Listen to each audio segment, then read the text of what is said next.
Hi everyone, hope you're having a good day. My name's Andy, my channel is Finding Value. Today we're going to do our daily technical analysis, updated commodities, work our way through the dollar, yields, precious metals, and commodities ETFs that I follow. I'll interject my financial opinions as we go. And if you need help with anything, check out finding-value.com. That's where I dive deeper into these topics, sectors, individual companies, and how to play the commodity bull market that we are in. So let's dive in. Let's take a look and see what is going on today. So DXY getting a bounce today to the upside, but it's not a convincing bounce. A lot of the times what I see is a large move lower. You get a flag pattern of some sort, and then you get a continuation pattern lower on a lot of these. What we want to see is we want to see that also line up with yields. So that's what I'm seeing here in the short term. That is a potential possibility. And then a weaker dollar, it leads to higher emerging markets. Sometimes it leads to increased commodity costs and also precious metals behaving favorably for those that are long. So we've got the 2-year yield. This also coincides with the DXY. Not a convincing bounce today, slightly lower, and it could be kind of a flag pattern that we punch out to the downside. So that's kind of how I view it. You can see there's not too many big green candlesticks through here either. So that's kind of like a channel that punches out back through. So that's what I see right now is a potential lower 2-year yield in the short term. 10-year yield up a little bit today, 0.33. We are still within this large pattern. We have not broken out of it, and the momentum's to the downside right now. 30 years in the same situation, a little bit of an upward candlestick today, but the momentum's sliding lower. And we're still within that big pattern that we've got. Longer term, it still looks like there's possibility that we could break out of this to the upside, but short term, we better start putting in some reversal candlesticks here if we're going to break to the upside. TYX TNX ratio, we're basically flat today. Not getting too much help from this ratio or the yield curve and uninverting. It's kind of almost flat. But we did break out, and we are heading higher, which generally is a tailwind behind precious metals when the yield curve uninverts. There's also the possibility that this stays inverted and we just go sideways. That's also a possibility. TLT, which is bond prices, we would like to see this go up when yields go down. We are in, so this is really just flipped. So this here is flipped of doing this for yields. So yields are the opposite of bond prices. Bond prices are still squeezing up in the corner here. We haven't broken either up or down to establish a trend of higher rates or lower rates, or higher bond prices, lower bond prices. So right now we're just moving sideways. From the 2 and 10, we uninverted a little bit. And again, we entered this with good momentum. This is probably more or less just a continuation where we're going to move lower in the short term to medium term. Gold price is slightly higher, up $6.50, and we're up above this pattern here, the falling wedge. So that still looks good to try to work its way on up. There's still the possibility of a full retest before doing that. We've got silver also slightly up. It does look like it's just doing a small consolidation pattern sideways, but everything looks bullish. Everything looks bullish still.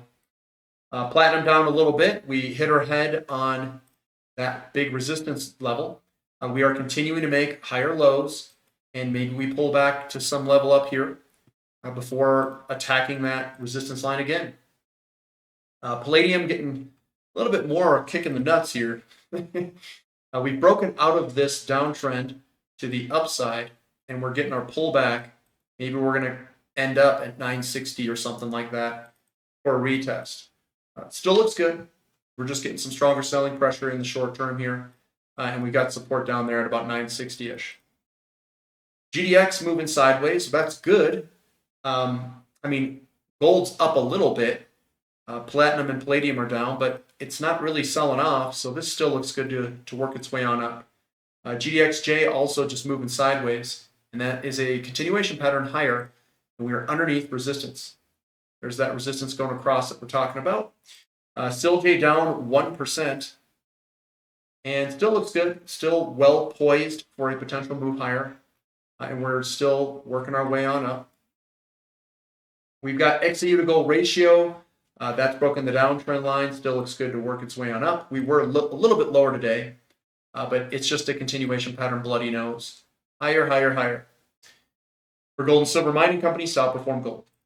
We've got crude oil down 0.94%. We're right on that trend line, support line. And it depends how you draw this too. So real close to trying to break out, we could come back down. Momentum's coming back down. We're right at that support level. We've got a little bit of support going across here too, going across. So we'll see if we can get some traction underneath us. I think the report tomorrow, potentially, if we draw down on crude oil, will definitely help this if we do get a draw. TTF gas down 3%. Looks like we are accelerating to the downside. Could be some further downside in TTF gas. Natural gas in Henry Hub. Looks like we've got almost like a shoulder head shoulder going on and a move lower. And that does look like we could move lower in the short term. Our boy XOP, yeah, you know me. We are down about 1%. We're in this channel still. We are around the neckline, but we are starting to get a little bit more selling pressure here in the corner of this. So are we going to fall back down, or are we going to get support right here and work our way back up? I don't know. Only tomorrow will tell. Time will tell what this looks like. We do have some large selling pressure candlesticks all at that resistance level, knocking us lower. OIH down 1.5%. We're back to support. We'll see if that support holds. We do have a lower high there, so that is something to note where we could potentially spill the beans here to the downside. So we'll see. We'll continue to monitor it. We'll see if the support holds. Newcastle coal just moving sideways. It looks like a bearish or a bullish formation. We've broken out of this little falling wedge, and sideways to higher is probably my guess on these, and it still looks good. Broken downtrend line looks good. Physical Uranium Trust up 1%. It looks like it's trying to put together a little bit of momentum here, and we'll see if that momentum can continue. And a little double bottom there going on too. But yeah, that's what we're seeing there in the short term. This just looks ugly to me right there. The structure is like lost. UX1 just moving sideways, not much to report there, still within the falling wedge. Those are generally bullish. We've got URA up 1%.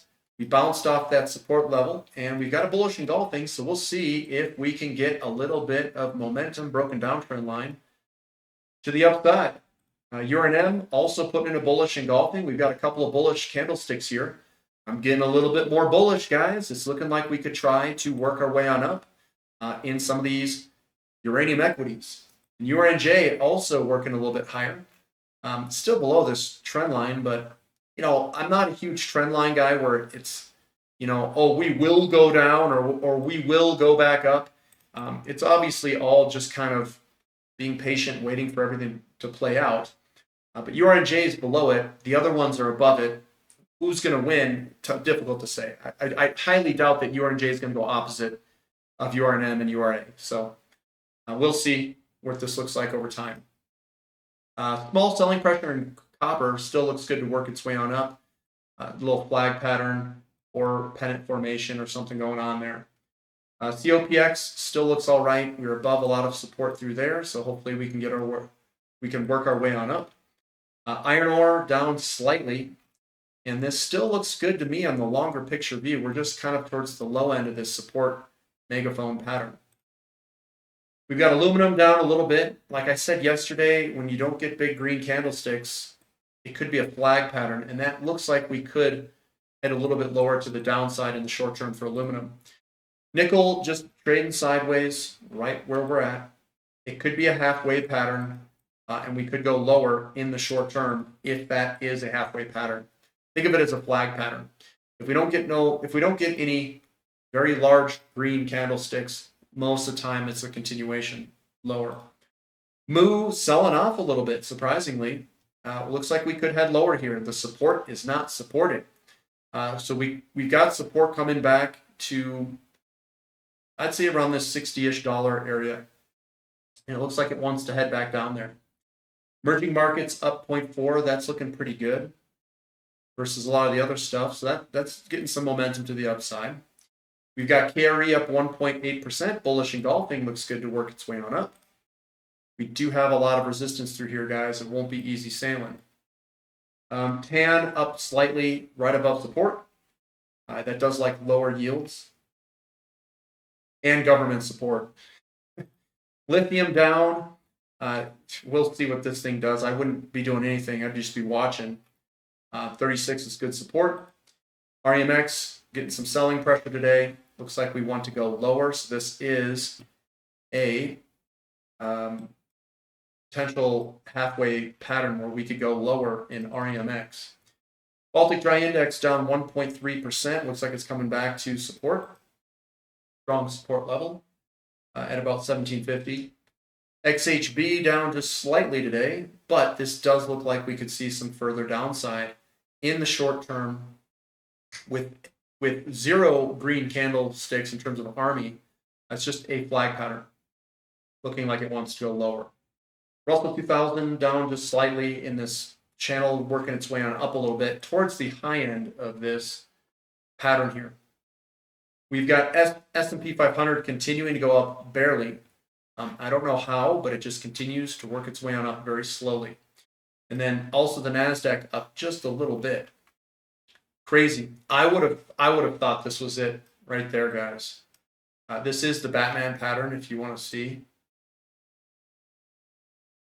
That's Batman. But Batman got smoked. He got smoked in the face, and they said, no. We need to plunge protection team this.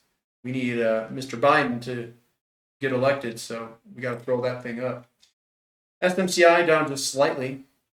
Still looks all right. It's above support. And this is a very curious pattern going on here, but it very well could go higher. It's possible because we're sitting on top of a lot of support.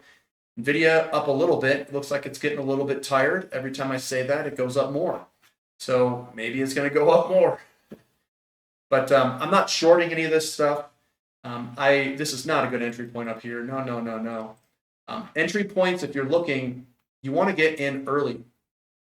Your early entry point, if you're looking for all this stuff, is in this, I would say, zone here. Yes, if you had purchased it in 2008, 2010, you had to wait. But now you're sitting on mega bucks. I would say that a lot of the commodity companies are putting in patterns that are down here.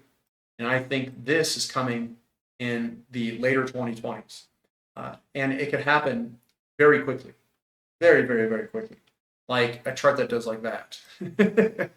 So Bitcoin's up 2.84% or 2.85%. It's bouncing around. Actually doesn't look too bad. So the support here did hold. We have a little bit of a bullish engulfing. We'll see what bounce we get out of this if we get one.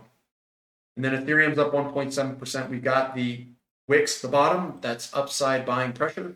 And we'll see what it can put together over the next trading session or two. If it can't put anything together, it'll probably put small candlesticks and then a reversal candlestick to head lower if it can't do that. But that's what we've got for today.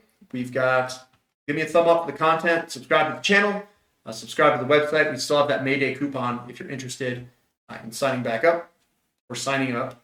If you want to switch from a monthly membership to a yearly membership, you can also use that coupon and gain some further savings if you'd like to do that.